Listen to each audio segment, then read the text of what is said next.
Good morning guys, myself Namika Mishra. हम लोग DC machine के ऑब्जेक्टिव क्वेश्चन सॉल्व कर रहे थे। हम आज आगे उसी को कंटिन्यू करेंगे। चूँकि आपका एग्जाम होने वाला है तो आपके लिए ये इम्पोर्टेंट है कि आप ये समझते रहें कि किस टाइप के क्वेश्चन आपके एग्जाम में पूछे जाते हैं या फिर कैसे क्वेश्चन आते हैं। तो कभी भी एग्ज़ाम देने अगर आप जा रहे हैं तो पहले प्रीवियस ईयर का पेपर उठाकर जरूर सॉल्व करिएगा, क्योंकि कुछ क्वेश्चंस तो ऐसे होते हैं जो सेम रिपीट होते हैं। और अगर मान लीजिए आप कोई टॉपिक पढ़ते हैं कम्यूटेशन, तो अब आपको ये प्रॉब्लम रहती है कि कम्यूटेशन से क्या पूछ सकता है। तो जब आप ऑब्जेक्टिव क्वेश्चन सॉल्व करते रहेंगे तो आपको एक आइडिया होता रहेगा कि कम्यूटेशन से क्या पूछ सकता है। ठीक है, तो हम आगे क्वेश्चंस को कंटिन्यू करते हैं। आज का हमारा फर्स्ट क्वेश्चन है कि डीसी जनरेटर का फील्ड कॉइल बना होता है किसका। फर्स्ट क्वेश्चन है डीसी जनरेटर का फील्ड कॉइल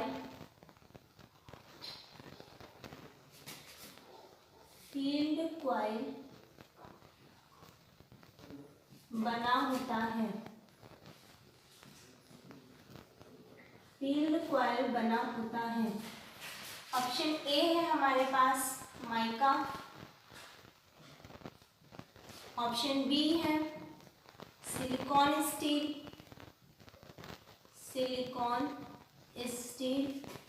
ऑप्शन सी है कॉपर, ऑप्शन डी है नन ऑफ दीज। ठीक है, तो आपको पता है कि जो डीसी जनरेटर है उसमें तीन तरह की हो गई, एक सीरीज हो गया, शंट हो गया और कंपाउंड हो गया। तो सीरीज में हम क्या करेंगे कि मोटे तार और कम टर्न्स की वाइंडिंग करेंगे। तो वो जो वाइंडिंग की जा रही है वो किसका बना, उसी को तो हम फील्ड वाइंडिंग कहेंगे ना। जो आर्मेचर पे वाइंडिंग हुई है वो आर्मेचर क्या करेगा, एज अ रोटर वर्क करेगा, मतलब रोटेट करेगा, तो वो तो आर्मेचर वाइंडिंग हो गई। ठीक है, उसके बाद जो हम सीरीज वाइंडिंग या शंट वाइंडिंग कर रहे हैं वही हमारी फील्ड वाइंडिंग कहलाएगी। ठीक है, जो कि कांस्टेंट रहेगी एज ए स्टेटर। मतलब स्टेटर क्या करता है, वो स्टेशनरी रहता है। तो यहाँ पे एज ए स्टेटर कौन वर्क कर रहा है, जो फील्ड कॉइल है, फील्ड वाइंडिंग है। ठीक है, तो पूछ रहे हैं कि डीसी जनरेटर का फील्ड कॉइल किसका बना होता है। तो फील्ड कॉइल जो होता है वो हमेशा कॉपर का बना होता है। ठीक है, हम अच्छे से अच्छा मटेरियल यूज़ करते हैं। अगर हम अच्छा मटेरियल यूज़ करेंगे, जो बड़ी बड़ी मशीनें बनाई जाती हैं, ज़्यादा से ज़्यादा हॉर्स पावर की मशीनें बनाई जाती हैं, उनके लिए हम क्या करते हैं, हमेशा बॉल बेयरिंग का यूज़ करते हैं। अच्छा, बेयरिंग दो टाइप की होती है, एक बॉल बेयरिंग हो गई और एक ब्रश बेयरिंग हो गई। ठीक है, तो जो छोटी मशीनें होती हैं बॉल बेयरिंग और इस तरह से ब्रश बेयरिंग का हम यूज़ करते हैं।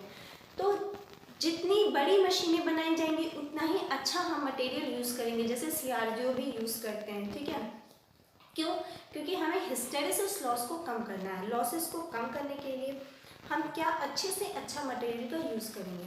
अच्छा, चूँकि डीसी जनरेटर जो है वो घूमने वाली मशीन है, तो घूमने वाली मशीन है तो इसमें मैकेनिकल लॉस भी होगा, फ्रिक्शनल लॉसेस भी होंगे, तो इसको भी हमें कम करना है। नेक्स्ट क्वेश्चन है हमारा, पैरेलल में रन कराने के लिए पैरेलल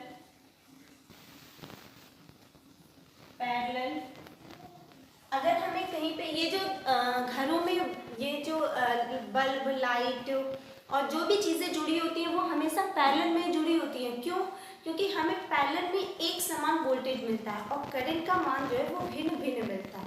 तो अब घर में ऐसा तुम चाहते नहीं कि एक रूम में लाइट खूब तेज जले और दूसरे रूम में धीमी जले। तो हमें वोल्टेज को एक समान करने के लिए हमें घर में कनेक्शन हम कैसे करते हैं, पैरेलल कनेक्शन करते हैं। उसी तरह से ये क्वेश्चन है कि पैरेलल में अगर हमें पैरेलल लोड की कहीं ज़रूरत पड़ती है तो हम उसके लिए किस डीसी जनरेटर का यूज़ करेंगे। पैरेलल में रन कराने के लिए किस डीसी जनरेटर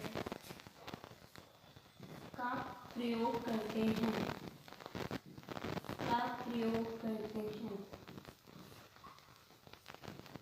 ये आपके ITI के 2015 में ये क्वेश्चन पूछा गया है कि अगर हमें जहाँ पे पैरेलल लोड की रिक्वायरमेंट होती है वो वहाँ पे अगर हमें डीसी जनरेटर चलाना है तो हम किस डीसी जनरेटर का यूज़ करेंगे?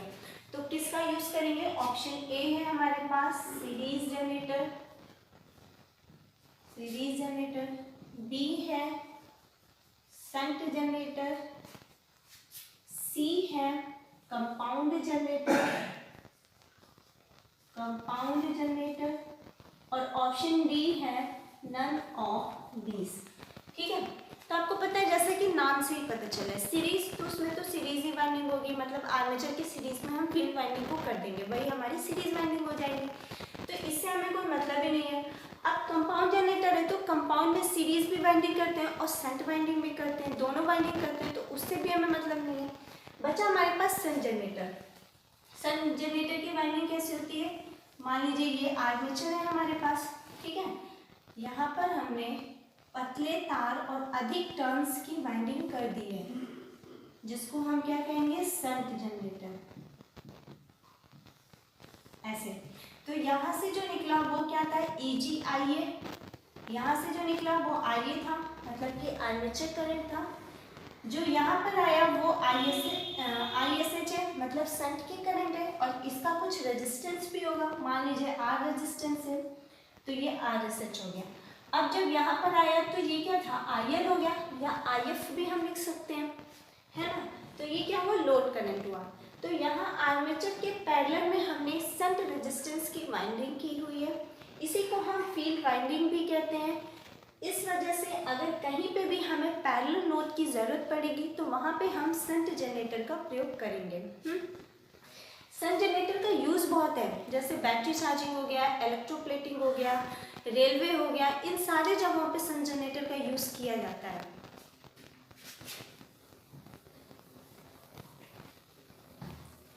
यहाँ पे क्या हुआ?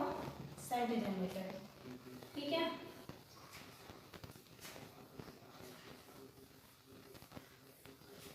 नेक्स्ट क्वेश्चन है, कोर को लैमिनेट किया जाता है, कोर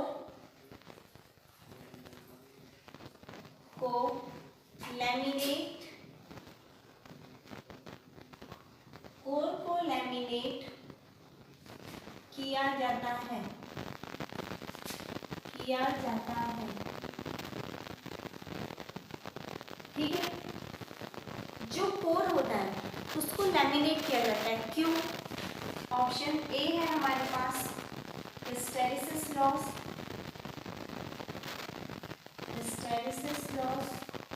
ऑप्शन बी है eddy current loss, eddy current loss. और ऑप्शन सी है mechanical loss, mechanical loss. Option D है नन ऑफ दिस, ठीक है। तो हम कोर को लैमिनेट क्यों करते हैं? अच्छा मटेरियल क्यों यूज करते हैं? हिस्टैरिसीस लॉस को कम करने के लिए। कोर को लैमिनेट क्यों किया जाता है? ईडी करंट लॉस को कम करने के लिए। ईडी करंट का फॉर्मूला क्या होता है? अगर हम ईडी करंट का फॉर्मूला लिखेंगे तो BM 1.6 F इंटू V, ठीक है। ये क्या है? ये ईडी करंट का फॉर्मूला है। तो हम किसको कम कर रहे हैं लैमिनेट के लिए? ईडी करंट लॉस को कम करने के लिए। F क्या है? यहाँ पे फ्रीक्वेंसी है, V क्या है? वोल्टेज है, और BM क्या है? फ्लक्स डेंसिटी है, यानी कि मैक्सिमम फ्लक्स डेंसिटी है।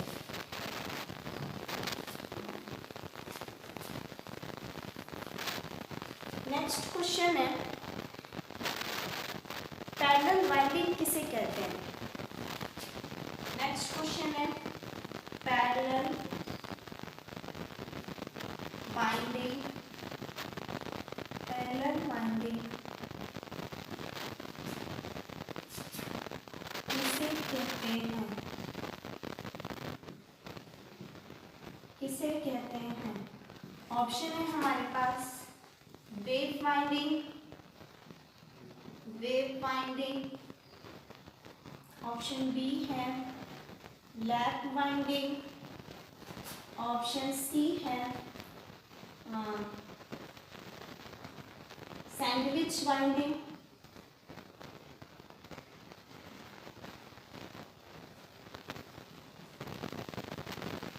सैंडविच वोल्टेज वाइंडिंग, और ऑप्शन बी है none of these.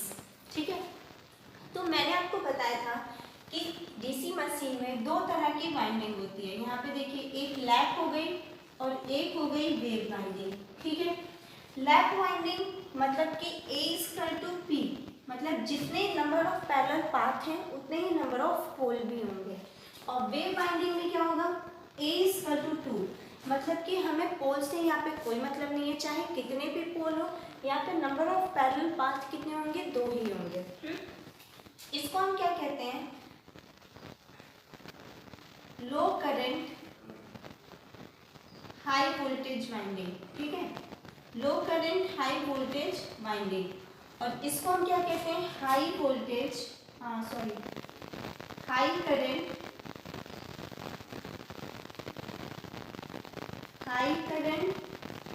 Low voltage winding. ठीक है, ये भी क्वेश्चन कभी कभी पूछता है, लो वोल्टेज वाइंडिंग। उसके बाद इसको क्या कहते हैं हम, लैप वाइंडिंग को, ये पहला पॉइंट था, ये दूसरा पॉइंट है। तीसरा पॉइंट है, इसको हम कहते हैं पैरेलल वाइंडिंग, पैरेलल वाइंडिंग, और इसको क्या कहते हैं, सीरीज वाइंडिंग, सीरीज वाइंडिंग। ठीक है, तो ये वाइंडिंग हो गई। तो पैरेलल वाइंडिंग किसे कहते हैं, लैप वाइंडिंग को। देखिए, याद करने का तरीका क्या है, यहाँ पे ए पी है तो A = P कर दीजिए, एक याद करिए, दूसरा अपने आप याद हो जाएगा, कंफ्यूजन नहीं होगी। और यहाँ P है, P मतलब क्या है, ये पैरेलल वाइंडिंग है, ऐसे करके याद कर लीजिए।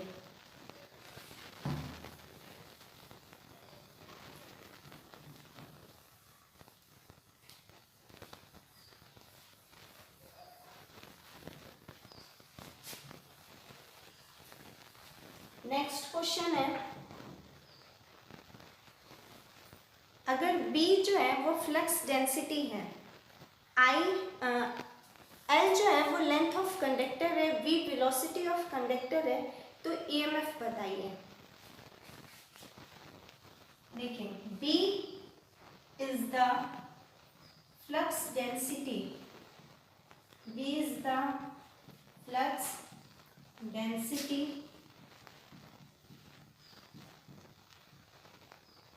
L is the length, L is the length, and V is the velocity,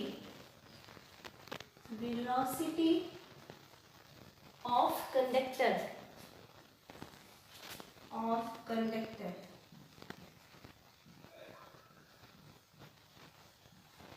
तो आपको निकालना क्या है यहाँ पे, EMF। बताइए EMF क्या होगा।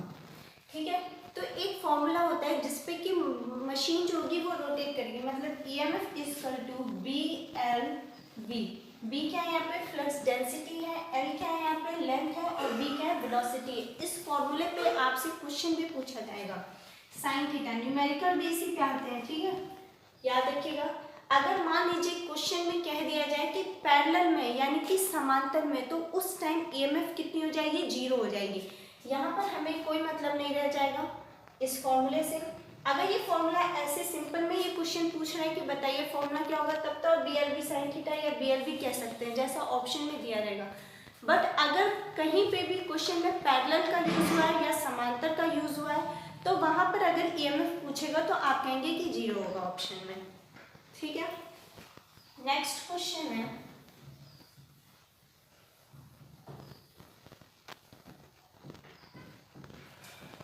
नेक्स्ट क्वेश्चन है, ब्रशों की संख्या निर्भर करती है, ब्रशेस की संख्या निर्भर करती है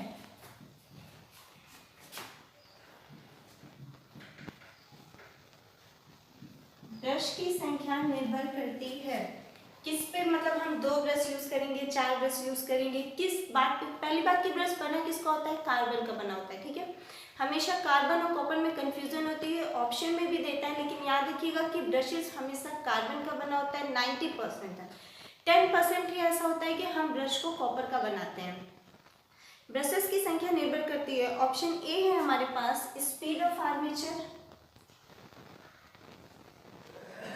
speed of armature, speed of armature.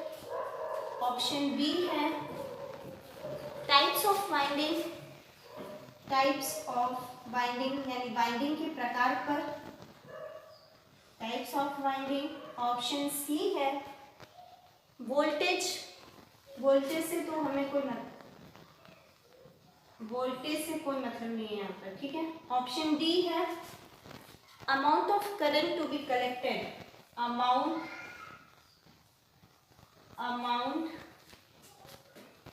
Of current, amount of current to be collected, ठीक है। तो सबसे पहले आपको ये पता होना चाहिए कि डीसी मशीन में ब्रश किसका बना होता है, कार्बन का बना होता है। दूसरी बात, ब्रश का काम क्या है, करंट को कलेक्ट करना। तो ब्रश 2 लगाएं 4 लगाएं, किस बात पर निर्भर करेगा, इसी बात पर निर्भर करेगा कि हमें कितना करंट को कलेक्ट करना है। तो यहाँ स्पीड से तो कोई रिलेशन ही नहीं है, टाइप्स ऑफ वाइंडिंग से भी कोई मतलब नहीं है, वाइंडिंग कितनी भी हो हमें उससे क्या मतलब है, कैसी भी हो, मतलब लैप हो चाहे वेव हो, उसमें ब्रश का तो कोई रोल ही नहीं है। वहाँ तो नंबर ऑफ पैरेलल पाथ और पोल से हमें डिपेंड होते हैं। वोल्टेज से भी कोई मतलब नहीं है, और amount of current to be collected यानी कि हम कितना करंट को कलेक्ट करना है, इस बात पर निर्भर करेगा कि हम कितना ब्रश को लगाएं, कितना ब्रश यूज़ करें, ठीक है। नेक्स्ट क्वेश्चन है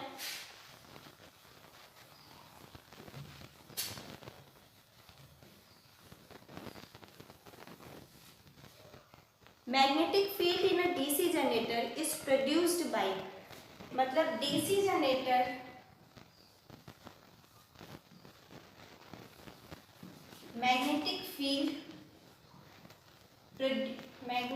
फील्ड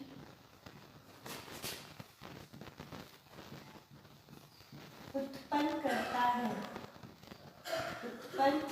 है। ऑप्शन ए है हमारे पास, ऑप्शन ए है हमारे पास परमानेंट मैग्नेट के द्वारा, परमानेंट मैग्नेट के द्वारा। ऑप्शन बी है इलेक्ट्रोमैग्नेट के द्वारा, इलेक्ट्रोमैग्नेट के द्वारा। ऑप्शन सी है बोथ, और डी है नन ऑफ दीज, ठीक है। तो सबसे पहली बात कि मैग्नेटिक फील्ड प्रोड्यूस करता है, उसके लिए हमें क्या चाहिए। अगर आप लैब में प्रैक्टिकल किए होंगे तो आपको ये बात पता होगी कि मान लीजिए ये कोई भी एक कॉइल है, ठीक है, ये मान लीजिए इस पर हमने बाइंडिंग कर दी है, ये कोई भी कॉइल है, और इस पर हम 2 तार को जोड़कर एक बैटरी से सप्लाई दे देते हैं। हाँ, एक बैटरी से सप्लाई देते हैं, मतलब आई करंट फ्लो होने लगती है, तो ये इलेक्ट्रोमैग्नेट की तरह बिहेव करने लगता है। अगर हम इस सप्लाई को हटा लेंगे, मतलब करंट की मात्रा को हटा लेंगे, तो इसमें कोई भी करंट फ्लो नहीं होगी और ये अपने मैग्नेटिज्म के गुण को खो देगा।